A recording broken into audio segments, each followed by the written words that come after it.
The blood on Talina's hands had long since dried when she stumbled into Nogales, Arizona territory, on a scorching August afternoon in 1878, carrying nothing but a woven basket and the weight of watching her entire world burn.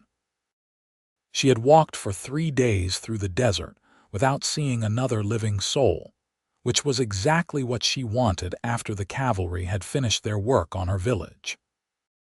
The dust clung to her cotton dress, torn at the hem from catching on mesquite thorns, and her long black hair hung loose and tangled down her back. She was 20 years old and felt ancient. Her husband of 2 years, Nate, had been among the first to fall when the soldiers came at dawn. Her parents, her sister, her cousins, all gone in a matter of hours. The few who escaped scattered like seeds in the wind, running for Mexico or deeper into the mountains. She had run too, but somehow her feet had carried her here, to this dusty border town, where Mexicans and whites and her own people sometimes came to trade. The main street stretched before her, lined with wooden buildings that shimmered in the heat. A general store, a saloon, a stable, a small church with a crooked cross. People stopped and stared as she walked past. A woman with a parasol pulled her child closer. 2 men outside the saloon went quiet, watching her with eyes that held either pity or suspicion. She could not tell which. Talina did not know what she was looking for. Water, perhaps. A place to rest before deciding whether to keep running or simply lie down and let the desert take her. Her throat burned with thirst, but she had no money, no English words that came easily to her tongue, nothing to trade except the basket her mother had woven last winter. She made it to the edge of town before her legs finally gave out. There was a small adobe house set back from the road, with a corral beside it where a single horse stood in the shade. She sank down against the fence post, closed her eyes, and waited to see what would happen next. What happened was the sound of boots on hard earth, getting closer. She opened her eyes to find a man standing over her, blocking the sun. He was tall and lean, with dark hair that needed cutting and a face weathered by sun and wind. He wore dusty range clothes and had kind eyes, which surprised her. Not many white men looked at Apache women with kindness these days. "You hurt?" he asked. His voice was low, careful. She shook her head, though everything hurt in ways that had nothing to do with her body. He looked at her for a long moment, then walked away. She thought he was leaving her there, which was fine. But he returned with a tin cup full of water and held it out to her. Talina took it with shaking hands and drank. The water was cool and sweet, probably from a well. She finished it all and handed the cup back. "Thank you," she managed in English. The words felt strange in her mouth. "You got somewhere to go?" he asked. She shook her head again. He squatted down so they were at eye level. "My name is Samuel Freeman, Sam. I work at the stable in town and I live in this house here. It is not much, but it has a roof and a door that locks. You are welcome to rest inside. Get out of this heat." Talina studied his face, looking for the lie or the trap. Men did not offer help without wanting something in return, but his eyes stayed steady and honest, and she was too tired to keep running. "Why?" she asked. Sam was quiet for a moment. "I figure everybody deserves a safe place to rest, especially someone who looks like they have been walking through hell." She almost laughed at that, but the sound stuck in her throat. Hell was watching your husband die. Hell was hearing your mother scream. Hell was the smell of smoke and blood and the silence that came after. Walking was just walking. "I am Talina," she said finally. "Talina Montoya." She used her mother's Spanish surname, the one from her mother's father who had been a Mexican trader. It seemed safer than her Apache name, Dahest, which meant something close to runner or scout. In this town, Apache names might get her killed or worse. "Talina," Sam repeated, getting the pronunciation right on the first try. "Come on then, let's get you inside." He stood and offered his hand. After a moment she took it and let him help her up. Her legs wobbled but held. He led her to the small house, opened the door and gestured for her to go in first. The interior was simple and neat. One room with a bed in the corner, a table with 2 chairs, a small stove, shelves with supplies. It was clean in a way that suggested a man who took care of his things. There were no personal touches, no photographs or decorations, just the basics of survival. "You can have the bed," Sam said. "I will sleep outside. There is food in the cupboard. Help yourself to whatever you need." "I have to get back to work, but I will check on you later." "I have no money," Talina said. "I cannot pay you. I did not ask for money." "Then what do you want?" Sam looked at her with something that might have been sadness. "Nothing. I want nothing from you except to know you are safe." "Is that so hard to believe?" Yes, she wanted to say. In her experience, everyone wanted something, but she was too exhausted to argue. She nodded slowly. "Rest," Sam said. "We can talk later." He left, closing the door quietly behind him. Talina stood in the middle of the room for a long time, waiting for the trick to reveal itself. When nothing happened, she walked to the bed and sat down on the edge. The mattress was thin but soft, and clean sheets smelled like soap and sunshine. She lay down fully clothed, her basket clutched to her chest, and fell into a sleep so deep it felt like drowning. When she woke, the room was dark except for a sliver of moonlight through the window. Her body ached from sleeping in one position too long. She sat up slowly, disoriented, and then remembered where she was. Sam Freeman's house. A stranger who had shown her kindness. The room was empty. True to his word, he had not come back. She could hear sounds from outside, the normal sounds of night, crickets, and a distant coyote. Her stomach growled with hunger. She stood and made her way to the cupboard, opening it carefully. Inside was basic fare: flour, beans, dried meat, coffee, a jar of preserves. She took a piece of the dried meat and ate it slowly, savoring the salt and smoke.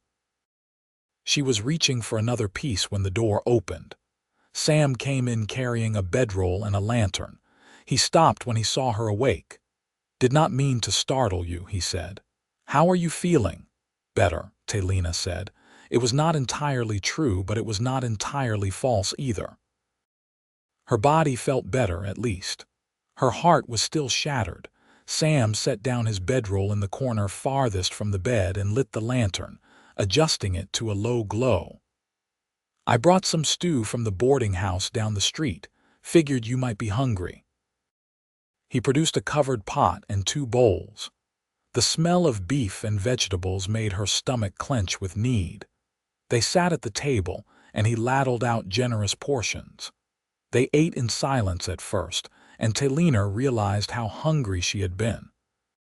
She finished her bowl and he offered seconds, which she accepted without shame. "You do not have to tell me what happened," Sam said after a while, "but if you want to talk, I will listen." Talina set down her spoon and looked at him. In the lamplight, his face was all plains and shadows. He looked about 25, maybe a bit older, old enough to have seen some living, young enough to still hope for better days. "The soldiers came," she said quietly. 3 days ago, my village, everyone I knew, they are all gone now." Sam's jaw tightened. "I am sorry." "That is not enough, but I am sorry." "Why?" She met his eyes. "You did not do it." "No, but my people did. That makes me sorry all the same." They sat with that for a moment. Talina appreciated that he did not try to explain it away or justify it. He just sat with the weight of it, which was more than most would do. "My husband died first," she said, surprising herself. She had not planned to say more, but the words came anyway. "He was trying to protect the children. He had a rifle, but only 3 bullets. The soldiers had many more than 3 bullets. What was his name? Nate. It means mischief maker. He was always laughing, always playing jokes. She felt her throat tighten.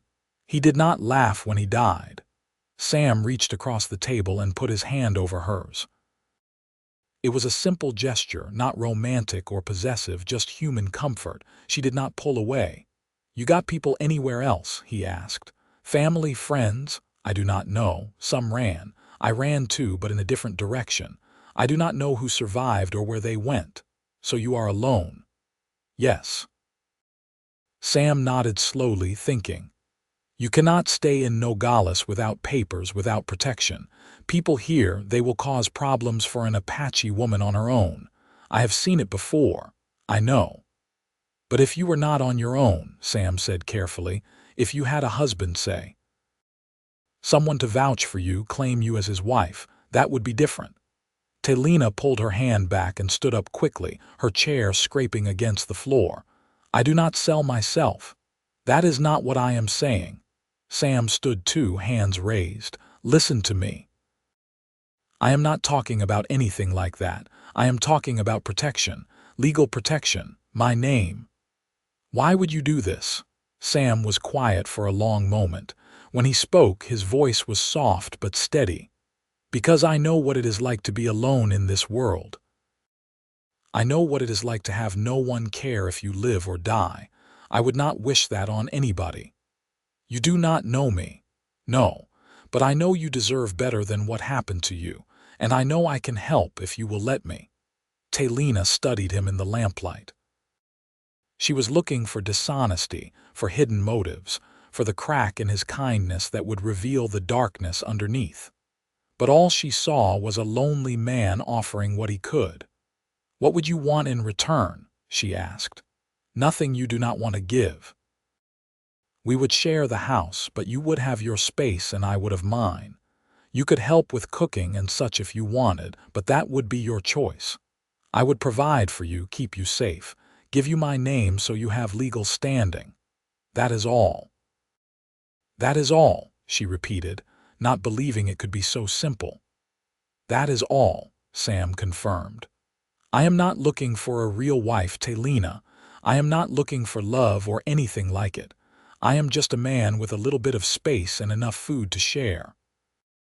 If that helps you survive what comes next, then I am glad to do it." She wanted to ask why he was alone, why he had no real wife, why he lived in this small house with no decoration or warmth. But those questions seemed too personal for this moment. "You would marry me," she said slowly, testing the words. "Yes, and expect nothing. I expect you to survive, I expect you to heal. Beyond that, nothing."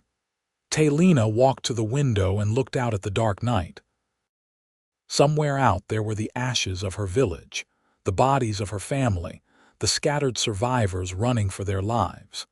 And here in this small adobe house was a strange white man offering her something she did not understand but desperately needed. Safety.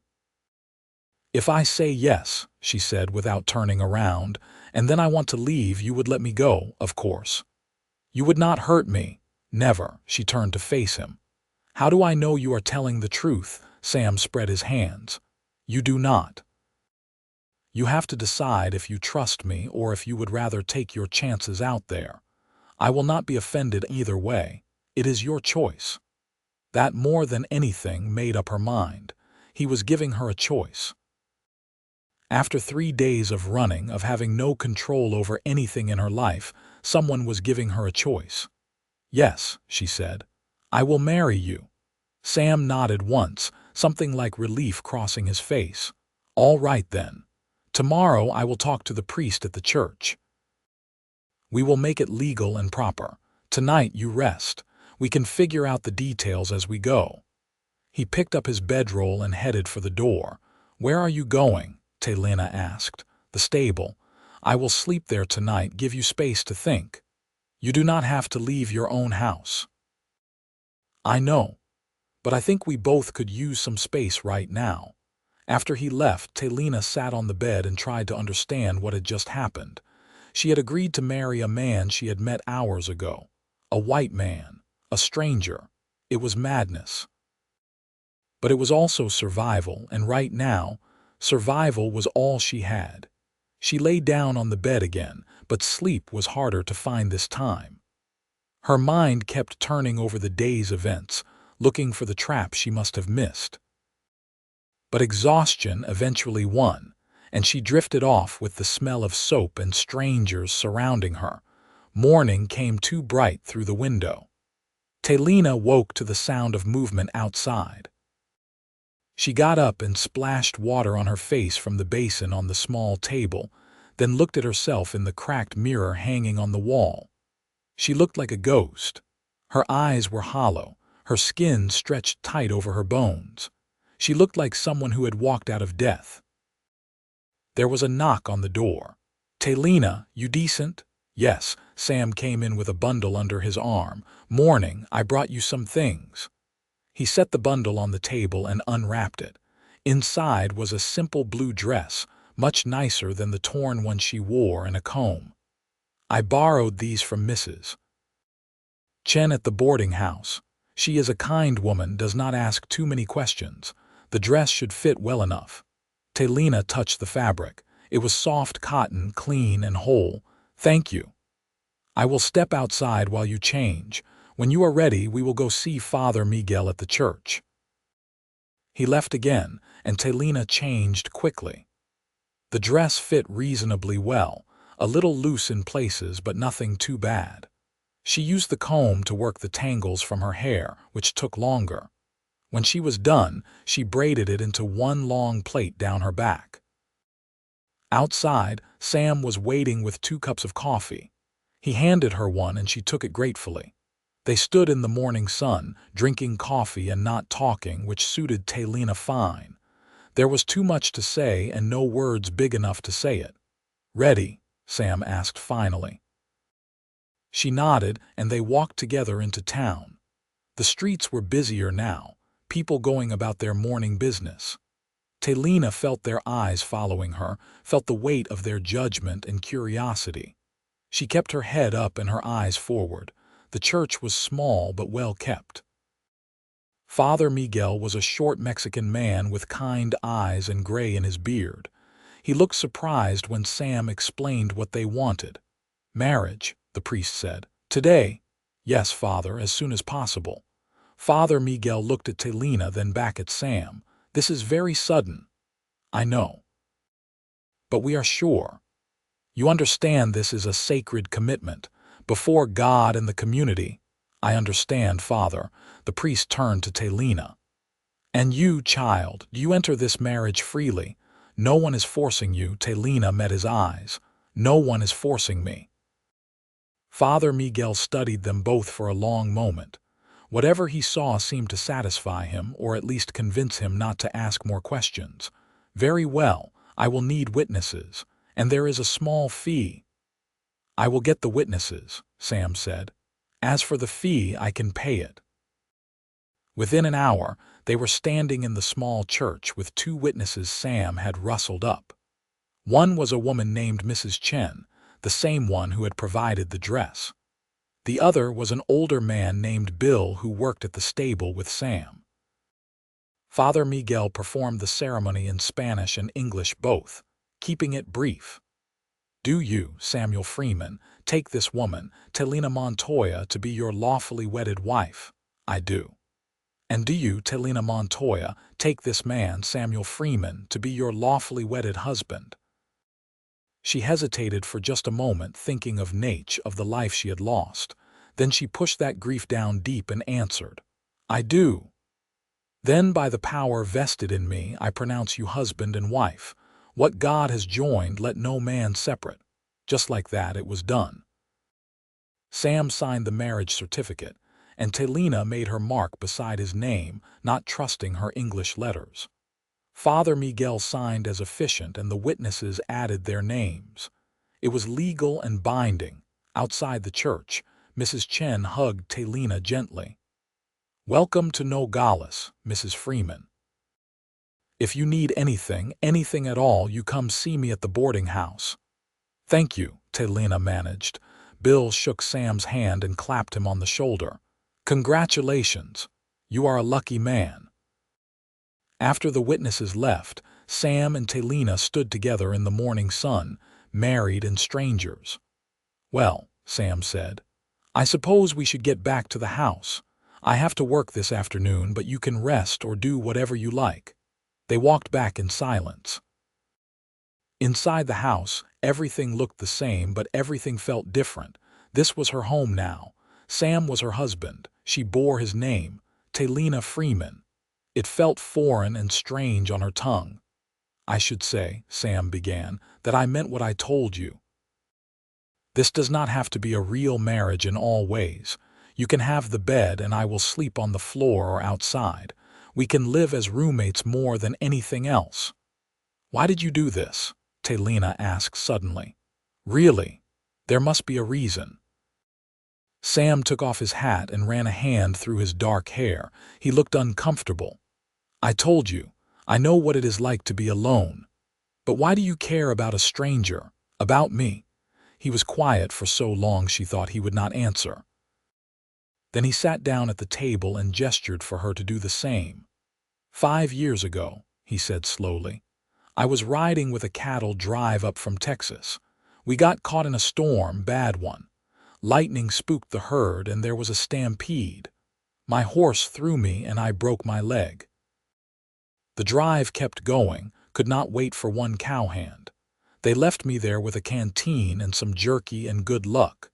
He paused, staring at his hands. "I would have died if not for an Apache family traveling through. They found me, set my leg, gave me water and food.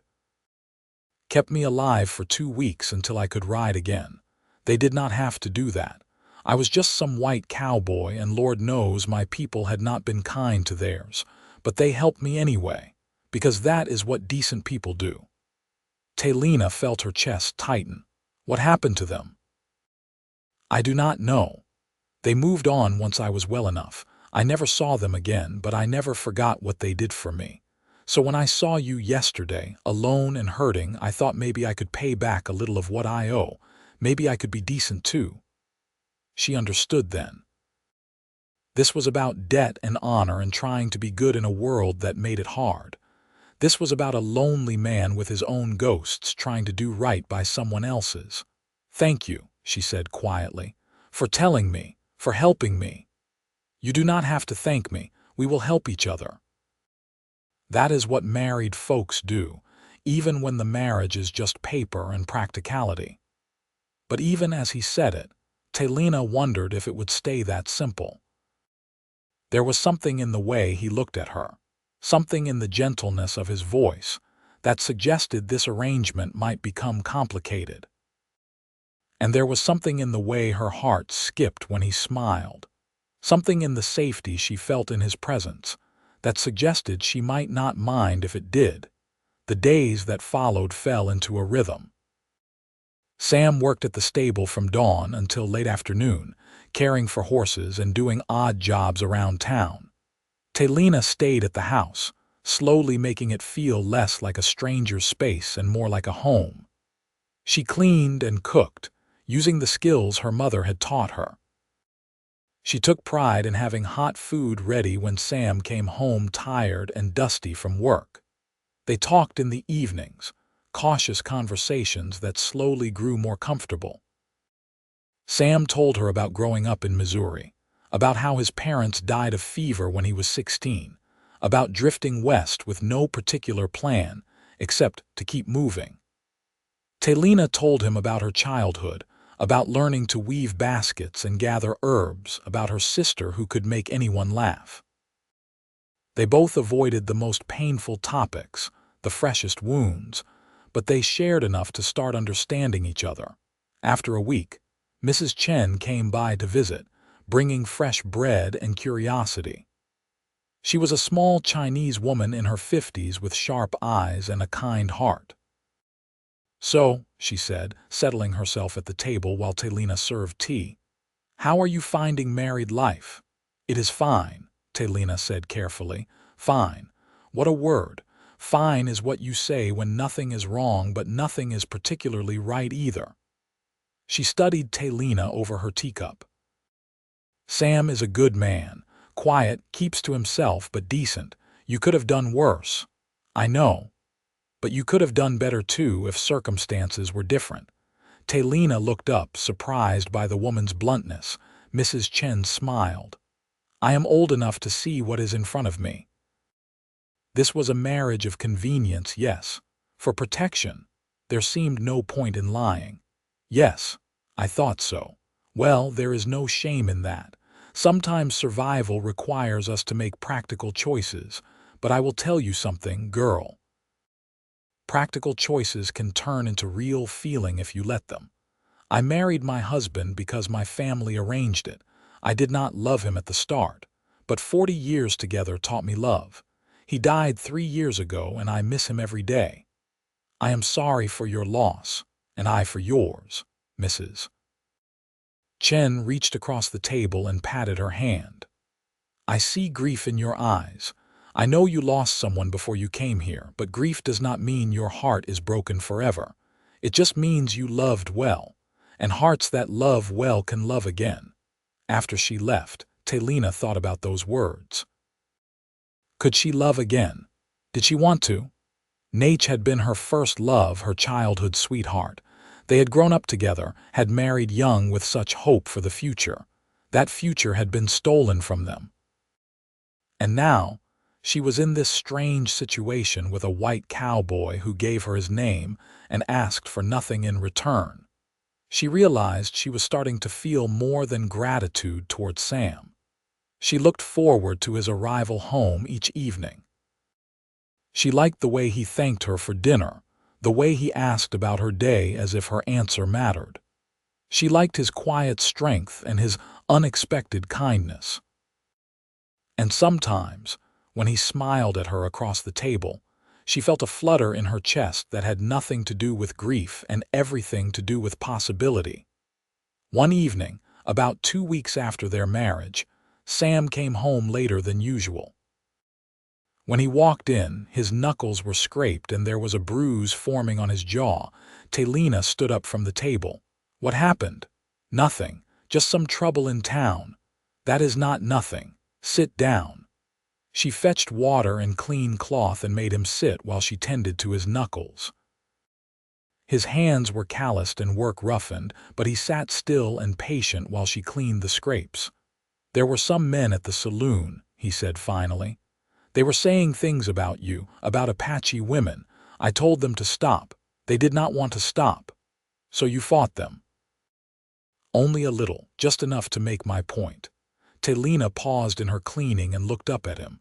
You did not have to do that. Yes, I did. You are my wife.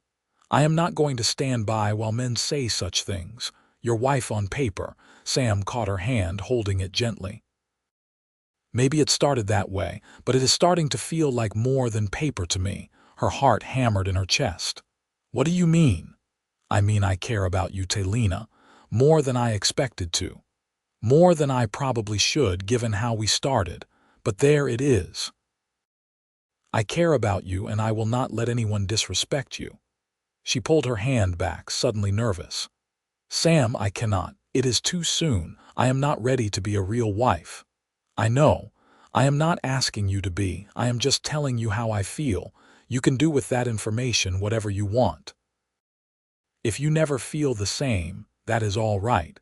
But I wanted to be honest. Talina stood and walked to the window, her mind spinning. This was supposed to be simple. This was supposed to be survival and protection and nothing more. But here was Sam, looking at her with hope in his eyes, and here was her own heart, beginning to open despite her determination to keep it locked away. I had a husband, she said quietly. I loved him very much. He died protecting our people. Sometimes I wake up and forget he is gone, and then I remember all over again. The grief is still so fresh, Sam. I do not know if I have room for anything else. I understand, and I am not trying to replace him. I just wanted you to know that when you are ready, if you are ever ready, I am here. And I will wait, however long it takes. She turned to look at him. He stood near the table, hat in his hands, vulnerability written across his weather-beaten face. He was offering her something precious and fragile, hope. What if I am never ready? She asked. then we keep going as we are. And I count myself lucky to have your company even so. The next few weeks brought changes. Sam taught Talina more English, patiently correcting her pronunciation and laughing with her over difficult words. She taught him some Apache phrases, basic things like greetings and thanks. They cooked together in the evenings, her showing him how to make the flatbread her mother used to make, him teaching her how to fry up eggs the way he liked them. They began to build something between them, something more than a practical arrangement but not yet quite a real marriage. It existed in a space between, and for now, that was enough. One cool evening in September, they sat outside watching the sunset. The sky was painted orange and pink, and the desert air finally held relief from the brutal summer heat. "Tell me about him," Sam said suddenly. "Your first husband. If you want to talk about him." Talina was surprised but found she did want to talk about Nate. She wanted to remember him with someone who would listen, someone who would not judge. "He was brave," she said, "and funny. He could make me laugh even when I was angry at him. He wanted children, many children. He would have been a good father. I am sure he would have. He loved horses. He had a spotted mare that would follow him everywhere. She was like a dog, that horse. I wonder what happened to her after." "What would you want me to know about him?" Sam asked. Talina thought about it. "I would want you to know that he was a good man who died trying to protect people he loved. I would want you to know that loving him was easy and losing him was the hardest thing I have ever done. And I would want you to know that talking about him with you does not feel like a betrayal. It feels like honoring his memory." Sam reached over and took her hand, lacing his fingers through hers. It was not the first time they had held hands, but it felt different this time. More intentional. More meaningful. "Thank you for telling me," he said. They sat in silence as the sun sank below the horizon, hands clasped, two lonely people finding comfort in each other's company. As autumn deepened, Talina began to venture more into town. At first, people stared and whispered. "Apache wife," they said, as if it were a scandal. But Sam walked beside her with his head high, and gradually, the whispers died down. Being Sam Freeman's wife gave her protection and a kind of grudging acceptance. She became friends with Mrs. Chen, helping out at the boarding house sometimes in exchange for extra food or supplies. She met other women too, Mexican and white, who treated her with varying degrees of warmth. Some were kind, others were cold. She learned to tell the difference quickly. One day in October, she went to the general store to buy flour. The shopkeeper, a thin man with suspicious eyes, watched her like she might steal something. She ignored him, made her purchase, and was leaving when she heard a child crying outside. A little girl, maybe 5 years old, sat on the steps sobbing. Her knee was scraped and bleeding. Talina knelt beside her. "Are you hurt?" The girl looked up with tear-filled eyes and nodded. "Let me see." Talina examined the scrape. It was not serious, just painful. "I can help." "Where is your mother?" "Inside," the girl hiccuped. Talina went back into the store. "Excuse me, there is a child outside who is hurt." A woman rushed out and Talina followed. The woman, seeing the blood, started to panic. "It is not bad," Talina said calmly. "Just a scrape, may I clean it?" The woman looked at her uncertainly, clearly torn between needing help and not wanting help from an Apache woman. "Need one?" "Please." Talina took a clean cloth from her basket and used water from her canteen to gently clean the wound. She worked quickly and efficiently, then tore a strip from her own petticoat to bind the knee. "There," she said. "Keep it clean and it will heal fine." The woman stared at her. "Thank you, I am sorry, I did not mean to be rude, I just worry about Sarah." "All mothers worry," Talina said. "It is natural." After that, the woman, whose name was Helen, greeted Talina warmly whenever they crossed paths. Word spread about how she had helped the child, and Talina noticed a slight shift in how some people treated her. She was still an outsider, still Apache in a town that did not love her people. But she was also Sam Freeman's wife and a woman who helped children. That counted for something. The first real cold snap came in November. Sam came home one evening with news. The ranch owner, Mr. Tucker, is looking for help with the fall roundup. Extra hands. It pays well, but I would be gone for 2 weeks. Talina felt a pang of fear at the thought of him leaving. She had grown accustomed to his presence, to the safety of having him near. "You should go," she made herself say. "We could use the money, are you sure? I do not like leaving you alone. I will be fine. Mrs. Chen will check on me, and I have the rifle." Sam had taught her to shoot a few weeks earlier just in case. "If you are certain." "I am." He left 3 days later with his bedroll and supplies. The house felt enormous and empty without him. Talina kept busy, working on a new basket and helping Mrs. Chen at the boarding house. But the nights were hard. She was not used to sleeping alone anymore. She had gotten used to the sound of Sam's breathing, the knowledge that he was nearby. On the 5th night, she woke to the sound of someone trying the door.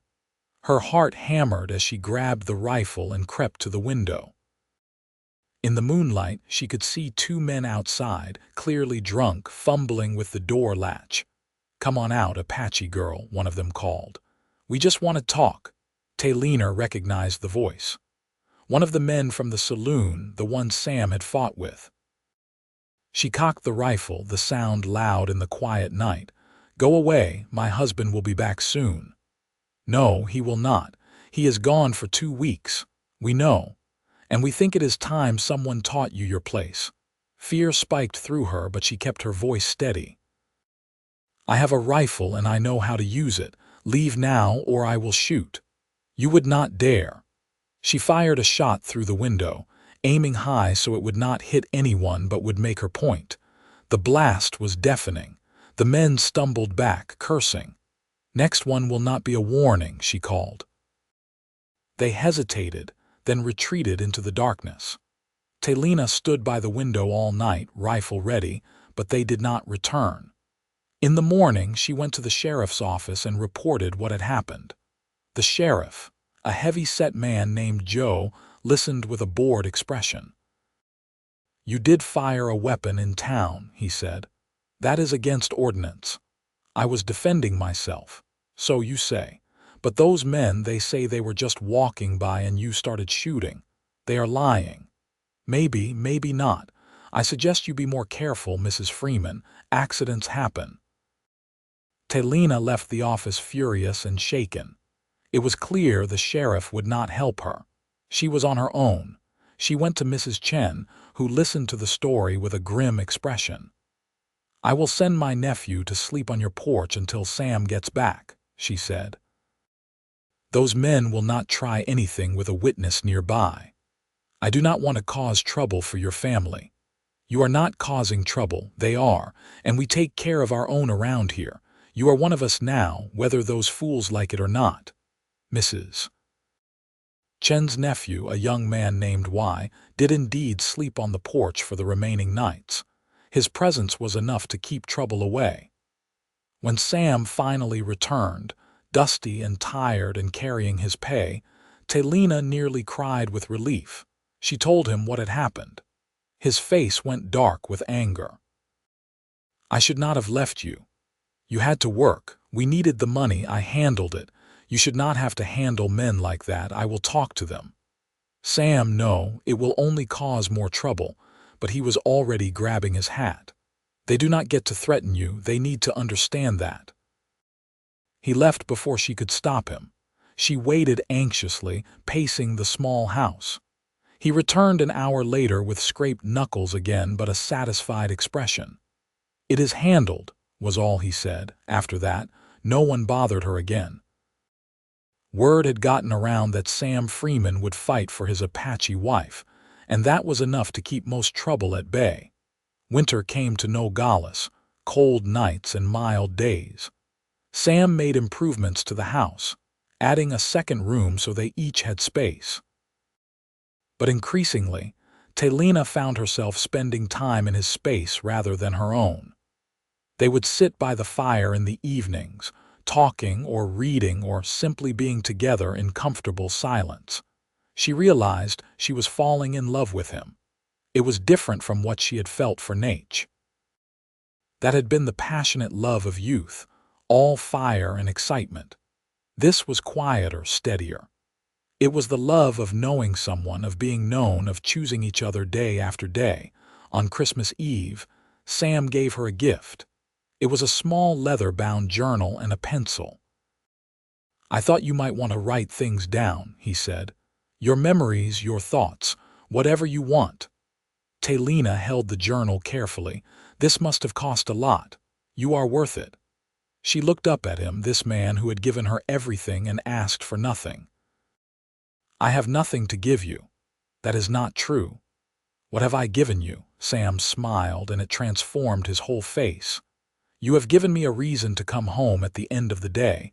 You have given me someone to care about, someone to build a life with. You have made this house a home." "That is more than enough." Talina set down the journal and stood. She crossed the small distance between them and put her hand on his cheek. His skin was rough with stubble, warm under her palm. "Sam," she said softly, "I am ready." "Ready for what?" "To be a real wife, if you still want me." His eyes widened. "Are you sure? I do not want you to feel pressured." "I am sure. I have been thinking about it for weeks. I care about you. I more than care about you. I think I am falling in love with you, and I do not want to fight it anymore." Sam pulled her close, wrapping his arms around her. She could feel his heart beating against her cheek. "I have loved you since that first week," he confessed. "I tried not to. I tried to keep it simple. But you are impossible not to love, Talina Freeman." She tilted her face up and he kissed her. It was gentle and sweet and full of promise. When they pulled apart, both of them were smiling. That night, she moved her things into his room and they became husband and wife in truth. It was tender and careful, both of them learning each other, and when Talina fell asleep in Sam's arms, she felt something she had not felt since the soldiers came. She felt at peace. The new year of 1879 brought changes. Sam was offered a better job managing the stable full-time, which meant more money and more respect in town. Talina started a small garden behind the house, growing vegetables and herbs. She also began teaching English to some of the Mexican children in town, using her own journey of learning the language to help others. In March, she realized her monthly bleeding had not come. She waited another month to be sure, then told Sam. He picked her up and spun her around, laughing with joy. "A baby? We are going to have a baby." "Yes, I think so." "When? Fall, I think, October or November." Sam set her down gently, suddenly worried. "Are you all right? Do you need anything? Should you be resting?" She laughed at his concern. "I am fine. Women have babies all the time. I am strong. I know you are. The strongest person I know." As her belly grew through the spring and summer, Talina found herself thinking about family. About what it meant to build something new from the ashes of what was lost. She would never forget Nate or her Apache family. They were part of her, woven into her bones. But she was also building something here with Sam. A different family, a different life, but no less real. Mrs. Chen became a surrogate grandmother, fussing over Talina's health and giving advice.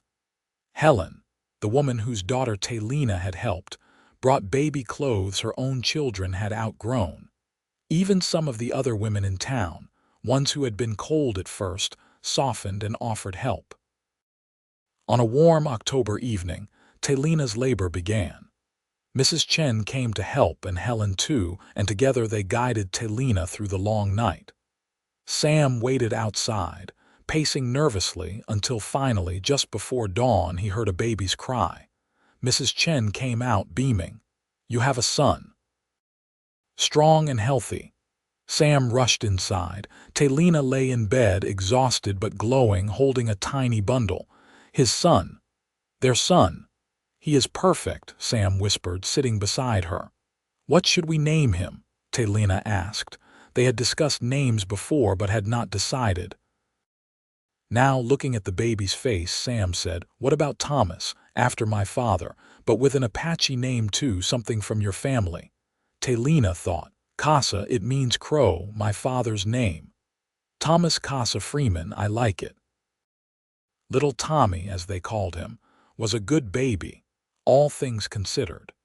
He had Sam's dark hair and Talina's bronze skin and eyes that would eventually settle to a warm brown. He was a bridge between two worlds, and they loved him fiercely. The first year of Tommy's life was exhausting and wonderful. Talina learned to navigate motherhood while Sam learned to be a father. They took turns with night feedings, laughed over dirty diapers, marveled at every tiny milestone. Mrs. Chen doted on Tommy like a grandmother. She taught Talina Chinese lullabies alongside the Apache ones Talina sang, and the English songs Sam hummed. Tommy was growing up surrounded by different languages and cultures, and his parents decided that was a gift.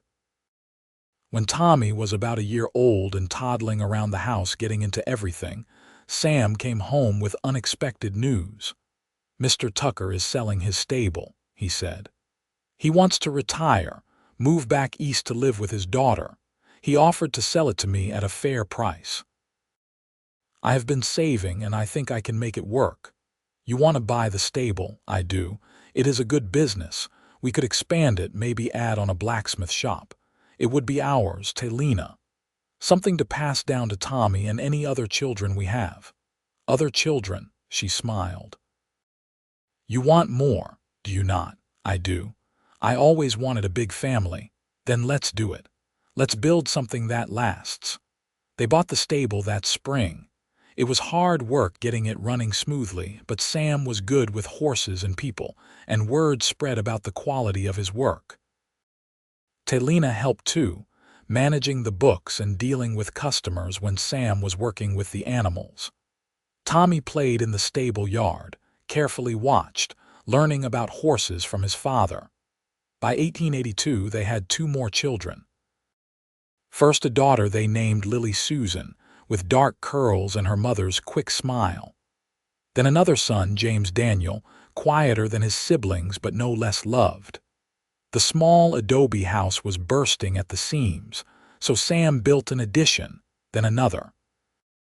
It grew organically, rooms added as needed, until it sprawled comfortably and felt full of life. The children grew up speaking English, Spanish, and Apache words all mixed together. They learned stories from all their heritage. Sam told them about his childhood in Missouri. Talina told them about Apache traditions, about their relatives who had died, keeping those memories alive. Mrs. Chen told them tales from China. They were children of the border, belonging to many worlds. One evening when Tommy was 7, he asked his mother about the scars on her feet, the ones from walking through the desert. Talina sat him down, and Lily too, and told them a simplified version of her story. About losing her first family, about walking to Nogales, about how their father had offered her safety and his name.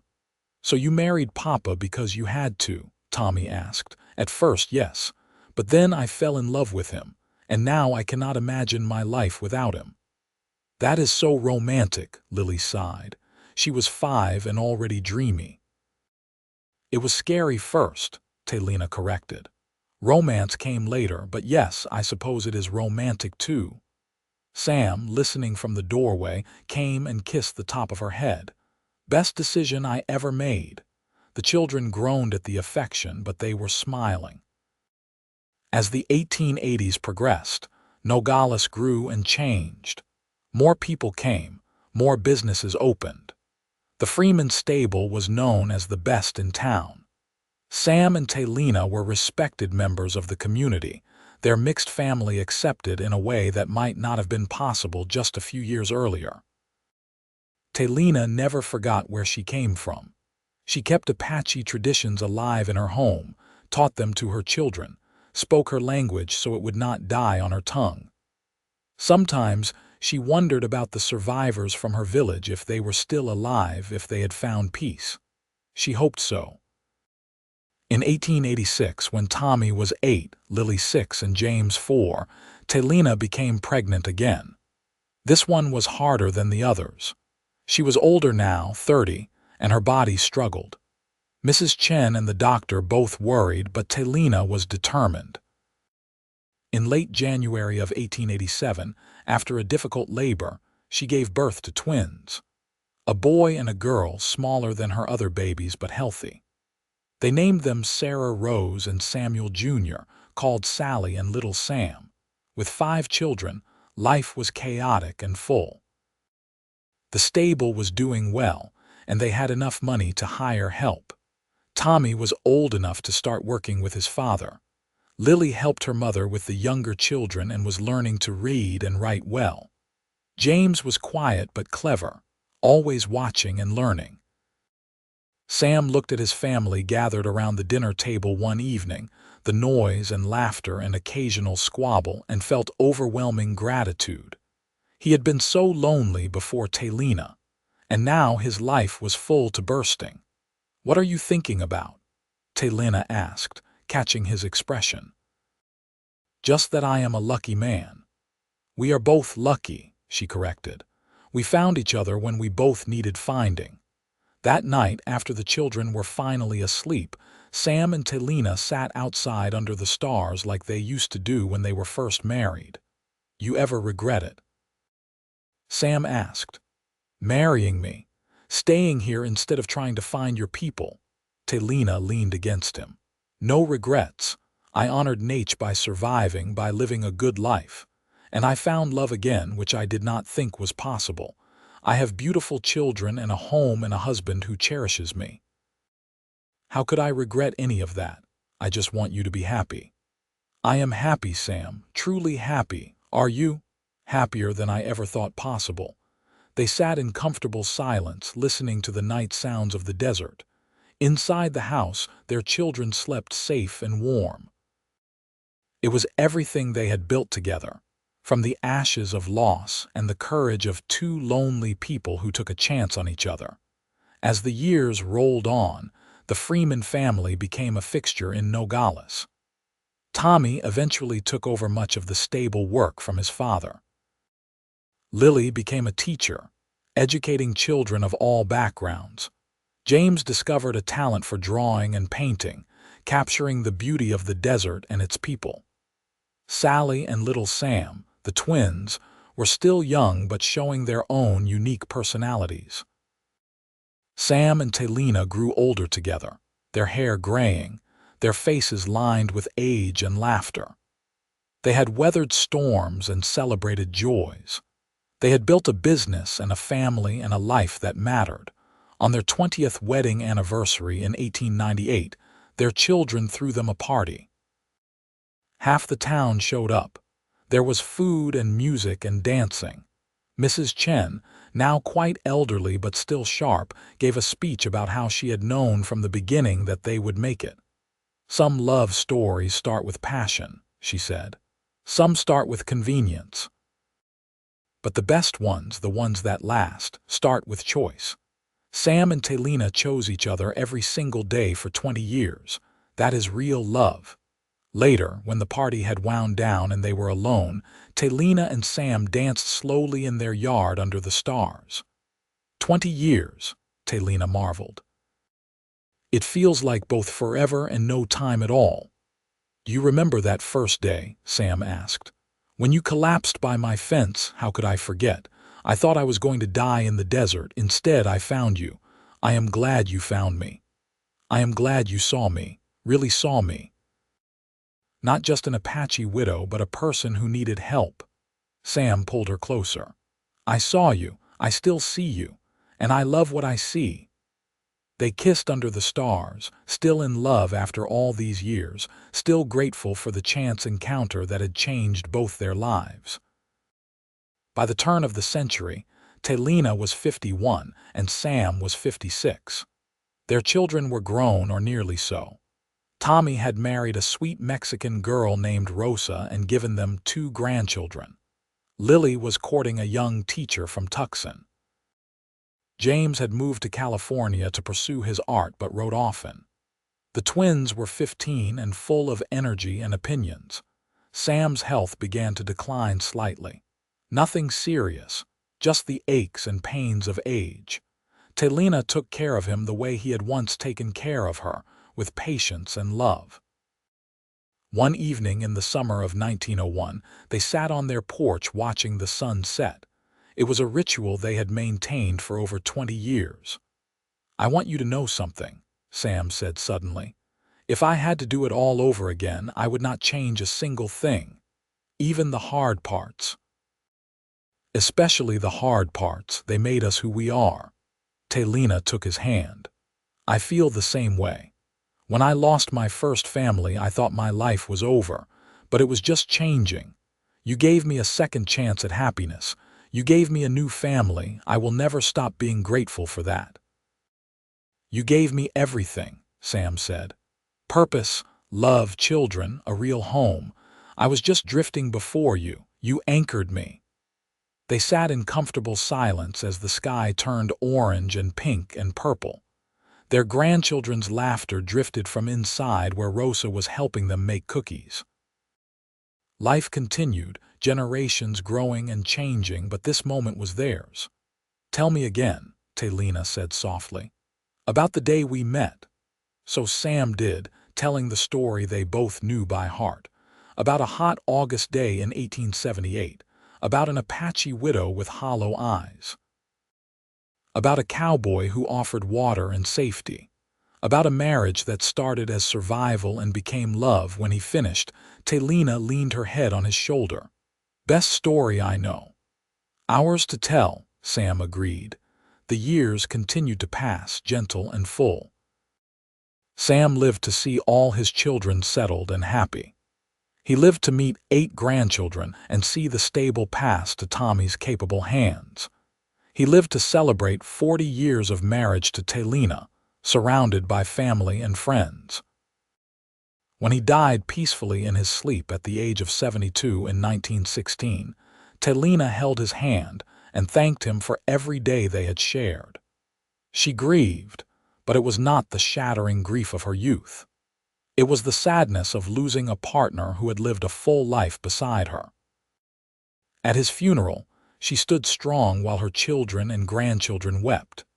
She told stories about Sam, about his kindness and his courage and his love. She made sure everyone knew how lucky she had been to know him. After the funeral, Tommy walked with his mother back to the house. "Will you be all right?" he asked. Talina looked at the home she and Sam had built, the garden they had tended, the life they had created. "Yes, I will be sad, but I will be all right. Your father taught me that grief does not have to be the end of everything. It can be part of the story, but not the whole story. He loved you so much, and I loved him, still do, but he would want me to keep living, to keep enjoying our family, so that is what I will do." Talina lived another 7 years, surrounded by children and grandchildren who adored her. She taught them Apache songs and stories. She taught them about perseverance and survival and love. She made sure they knew where they came from, all the pieces of their heritage. When she died at 74, peacefully in the same bed where 5 of her children had been born, where Sam had breathed his last, her family gathered to celebrate her life. They told stories about the Apache widow who had walked out of the desert and found a new family. About the lonely cowboy who had offered his name and his heart. About a love story that had started with tragedy and become a triumph. Tommy, now a grandfather himself, spoke at her funeral. "My mother taught me that family is not just about blood. It is about who shows up for you, who sees you when you are lost and offers you a way home." My father showed up for my mother when she had nothing, and together they built something beautiful. They built us, and we will carry their story forward generation after generation so it is never forgotten. Talina was buried beside Sam in the Nogales cemetery, under a stone that read, Talina Freeman, beloved wife and mother, who found home in the hearts of those she loved. 1857–1923, their children ensured the stable remained in the family. The house they built stood for decades more, filled with new generations. And the story of how Sam and Talina found each other became family legend, told and retold, a testament to the power of compassion and the resilience of love. In the end, what had started as a marriage of convenience on a hot August day in 1878 became a love that shaped dozens of lives.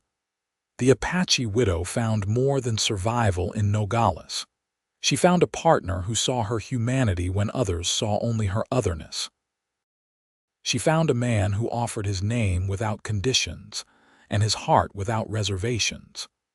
And together, they built a family that honored all their heritage, a family that understood that love could bloom even in the harshest desert, even after the deepest loss.